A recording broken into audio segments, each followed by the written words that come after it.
I was disturbed when he got eaten all of a sudden, right?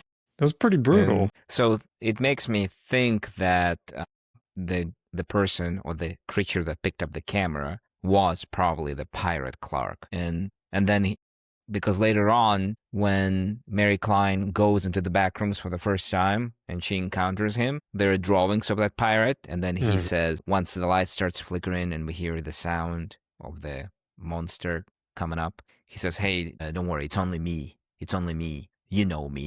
So he probably already. So he spent some time with the pirate. He obviously knows Pirate Clark, so Yeah. he very familiar with him. That's why he didn't expect. He didn't expect that he'll get eaten. But something changed. Maybe during that conversation, something changed, and he got yeah. Well, have you heard the scar theory? No, what is that? So now, mind you, I did not watch the movie knowing this theory, so I have not gone back to look for it. But there are people that say that Clark has a scar, a very noticeable scar on his face or his forehead, I believe. And when you see him in the back rooms, when they're having that conversation and he's got Mary tied up, that the scar is now gone, and you only see the scar on the pirate version of Clark. So people are theorizing that the pirate version of Clark is our original Clark that has been changed and manipulated by this environment, and the one that we're actually following and we believe is the Clark we know is the replica. This is the one that the Backrooms version is building or has built, which is why his behavior is so strange. I Mm, don't know if that's true. I have no idea. I wasn't paying attention for the scar, so and easily could have been a continuity error, even if it was, but who knows? yeah, I haven't seen that. And then he mentions, right, the more you remember something, the less you remember of it. So the pirate version could technically have been there for longer. So it is a original of the original maybe, and the human version is like a newer, maybe like newer version or something like that. I don't know. It gets deep. That's where it gets deep right here. Yeah, there's so many different theories you could have as far as what's going on and who are the people we're left with because we make such a quick shift from the Clark we know to these two new versions of him, the scary monster version and the creepy I eat people that, pull apart their bellies and have my old coworker or my employee's head sitting in my fridge over here. It's interesting. Like the first part, if we go back when Mayor Klein is there, the apparently Captain Clark starts coming up and he starts choking her out. So is he choking her out to protect her because he knows that the Captain Clark will kill her or something, will eat her? That's the impression I got, but I'm not entirely sure. And maybe it just goes back to like rage is his nature. Like that's what he instinctually does. But yeah, I mean, I took it that he was doing that so the pirate version wouldn't kill her on sight because if she's sleeping, she's not a threat. Yeah, I guess so. I guess so. And then you were mentioning, who did you just mention earlier? Another character, I think. So the girl that works for him, the one that was Yes, trapped behind the wall, her head is in his refrigerator. yes. And he was saying I was trying to help her, or I was trying to make her understand. So Yeah, who killed her? that worked well. Who dismembered that girl? Was it him or was it the pirate? I mean, are they different? I don't know.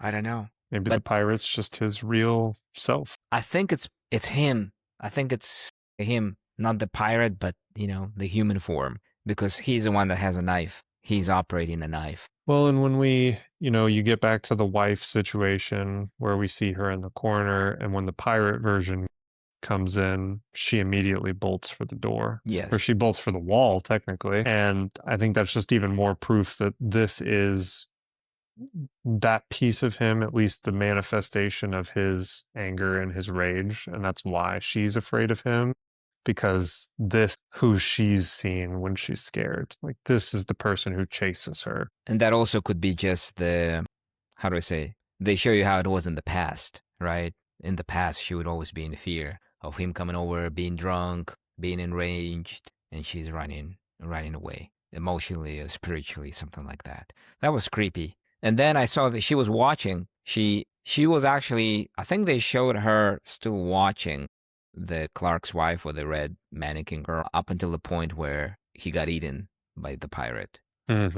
Because they showed her again briefly and then she ran away further. Yeah. And there was some screaming beforehand when she ran away. I wasn't sure about that. Disturbing. Very. So let's talk about why everything is the way it is. So, the guy with the multiple eyes, the furniture that's weirdly melded together, that you asked me what this movie makes me think of, and the thing it makes me think of is memory. And again, going back to the more you remember something, the less you remember it, our memories. And I think this goes along with the levels. So when we see where they are, we go through the different levels of her house. There's the real world, there's a different version. So something might be a little bit strange or off. And then we go into more of the details of the house. Like these are the couches, these are this particular thing, even if it's somehow warped and distorted. I took that as that's the key elements that our memory chooses to remember from those places. So, she probably doesn't remember the trash on the floor. She probably doesn't remember where this particular item was in the room, but she remembers, oh, there were couches, there was something on the window. I'm remembering key elements of a place, which all of those key elements form together to make the memory that's in my head. And when we get to the memory that's in the head, that's when we're actually in the backroom space. So, like, I don't think these layers actually exist. I think they were either showing us how the backrooms puts them together or how we're personally putting them together in our memory to create this distorted version of what we have in our. That's deep. No, that's great. Yeah, that does make sense. Because even if you think about the apartment or the house he used to live in before, you're gonna forget all the details. You'll just remember you'll remember the plan. Like, oh, I remember I kind of had the room here, kind of had the room here, but you may not even remember the rooms in detail. So it will kind of fade away. And probably most of the memories that you have that you think are vivid, it's like, oh, I remember everything about that. I doubt that's even a memory at this point. You probably watched a home video and you've got a pretty good recollection of what it actually looks like viewing it on a camera. But I doubt the memory from when you were 2 is vivid in your brain. You're probably just thinking of that video you watched as a memory. But other than that, I mean, try to piece together some things that you can think of from 5 years ago.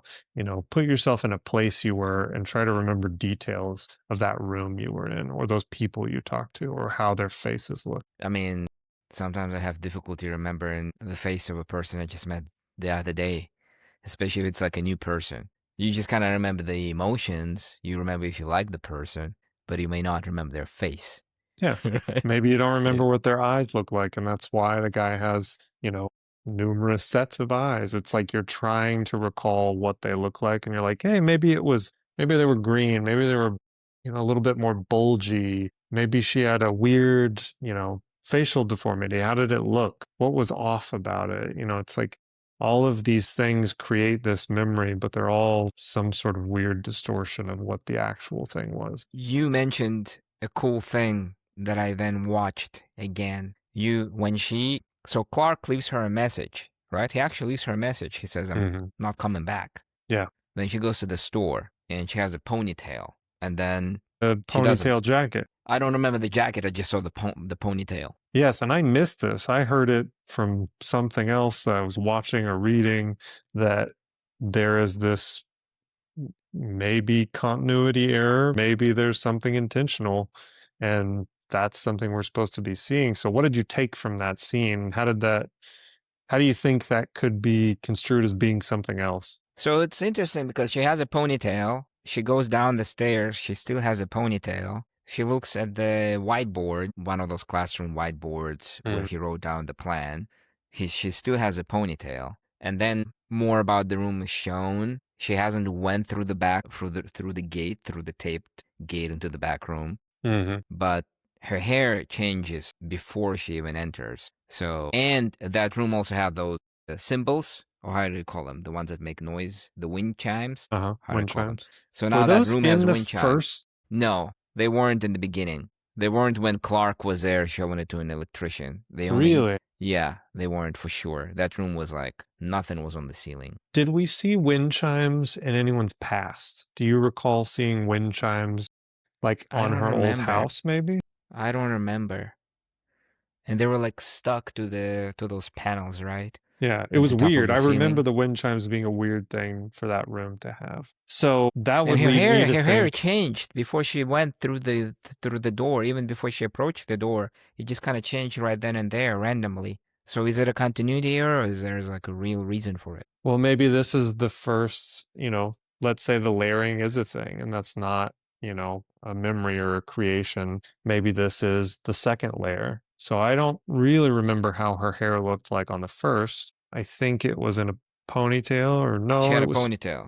it was straight. So now it's straight because it's just a little tiny manipulation. It's the first memory of that event. So like Mm-hmm. everything is a memory. And that's the first thing that got messed up is, oh, she had a ponytail, but now maybe it was straight. Maybe that's how we remember it. Or this is the back rooms coming into the real world again, just like with the switch on the wall where things were getting changed, and even in the world not in the back rooms, things are being manipulated in that room. So you've got the wind chimes now. Maybe it's changing her hair. Maybe it's changing the way that she looks. Yeah, it's creepy, man. The whole thing is creepy. I don't know how to interpret her hair changing and the wind chimes. I'm just gonna say it's a continuity error. Or although, like, well, the thing is, once you start doing the whole thing with the memories and the back rooms, you could justify anything. Like, oh, if Hmm. there's like, this is her. Actually, the whole movie, the second part of the movie, when we see her, that's her recalling it while she's in the chair, right? With Could multiple be. faces. And I think I read something or heard something saying that Kane Parsons, who directed this movie, said everything was intentional. So, like, if you're noticing it, there's a reason it's there. And I thought to myself, damn, that's the best way to get rid of a continuity error. No, that's intentional. I did that. Like, something looks messed up to you. No, no, no. That's part of the story. You need to figure it out. Now, I That's do think, in all honesty, I'm sure he probably meticulously edited this thing to death and intentionally put those things in here to make you question or follow the story that he's trying to paint. But yeah, it's interesting. It's fun. Yeah, personally, I cannot understand why her hair would change, but maybe that if we're recalling it from maybe she's recalling how she got there and she's misremembering, maybe that makes sense, but I don't know the real answer to that or if we'll ever find out. It would be good to get clarity on what it is because it's not something that like me finding out is going to take away from the joy or mystery of the movie, right? There are plenty of mystery out there. Well, and if we go with I think there's so much to the lair scene that really like makes me think about how things are happening. And if we go to that, I'm thinking from the perspective of how do I get to these different layers? How do I get to level one? How do I get to level two? How do I get to level five? But maybe there is no getting to it. Maybe they just always exist. Like there's always someone on level one, and there's always your version on level two, and then your other version on level three. And no matter what you do, you're not going to get to the other levels, but you can experience the first one, and then everything will be a copy of a copy of a copy. Yeah, that's something that I'm trying to figure out if he starts encountering the monster, right? Clark, when he starts going down. And then when he escapes, he climbs up and then he's on his level. So perhaps as you start going further down, you start encountering other versions, the remembrances of yourself that you start meeting. So you think maybe it's actual levels, like floors You go, almost? yeah, I think so. Because they are going further down, and nothing is happening when they're on the same level. Only once they start going further down, I think. Except I don't know when Mary Klein did she go down a level somehow before she encountered she encountered Clark, but then she was on the level where Captain Pirate Ottoman Empire Captain Clark was there. Yeah, but So could I'm he have trying to moved recall levels each. too? I mean, he could have come up a level, he could have gone down a level. Yeah, because they also could have a relationship where he showed him how to get up, or they talk to each other, right? Clark and Pirate Clark. Yeah. Something I was talking to you about too is that this movie felt so much to me like the movie Jordan Peele made Us, and I don't know if you've seen that movie or not, but No. he essentially has people that are replica versions of us. So everyone will essentially have a doppelganger that's living underground, that's kind of mimicking your actions, for some reason all eating rabbits, but they live in like the tunnels under, the cities. But the problem is that there aren't this many tunnels for the amount of people there are. They couldn't be doing the same actions. But I got the same feeling, the same vibe that like he's trying to say that there's another world below us that's, I mean, it's a copy of our world and things are just a little bit different. And this feels like a more actualized version of that, like trying to figure out how to make it make sense. So if we move forward, and when Phil starts questioning or talking to Mary Klein, right? Mm-hmm. And he's saying, well, we believe that what we're doing here, our research, is the most important research we could be doing. I was like, why? I don't know why. Well, I love that they're not like a government entity too. It's like, oh no, we were making X-ray machines Yeah. and then we stumbled upon this and now this is our thing. And you don't see anything about them being tied with the government. It's just like they found this mysterious thing and decided, no, we're going to devote our whole lives to this. Just crazy. I mean, that's so fun. It's like we don't really see that. It's just random people taking upon a task that they found important. And now they kind of run this world. I mean, they run this underground version of, reality. Yeah, unless they get split up. Then they get Unless they get murked. split up and then they're. And Phil mentioned, by the way, I really enjoyed everybody's performance. Everybody's performance was really good.